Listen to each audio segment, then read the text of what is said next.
Yawwa masoya, yau ma mun zo muku da shi kuna iyar gasar rawa ne kamar da muka saba. Yau ma zamu yi, amma tun kafin fara ni ya kamata mu fara taka yau. Mana ya kuka ce to ba. Auta anji da kai zan fara. Maza maza kai sauri ka gwabzo taka domin samu.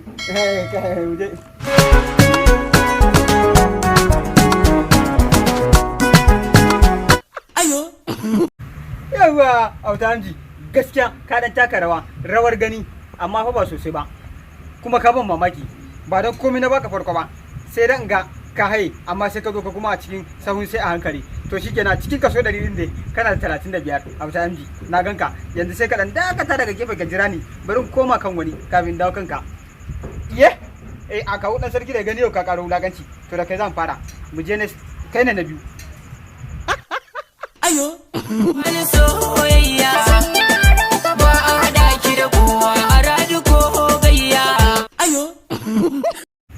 yawa kawulan sarki, kai ma ka taka rawar gani ka dan burge ni ba laifi. Kai ma dai ajin na kuɗe da wuta MG, kai ma kana 35 din ba wani abu bane.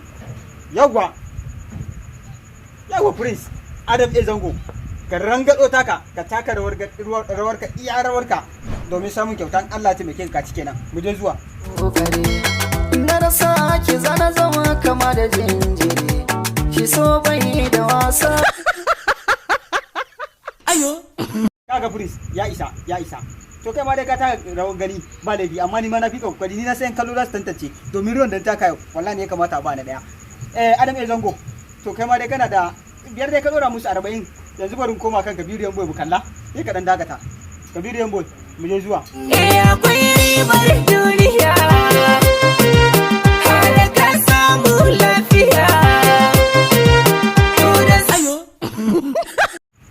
Gaskiya Kabiru Boy ka taka rawar gani wallahi, banda Allah ta beke ka da ka dan girgije ka dan wata girgiza da sai ce kai ma sai na wuce ka. To amma dai dukkanin alamu na ga alama kai ne a dan gaba na, to na ga kana da 47.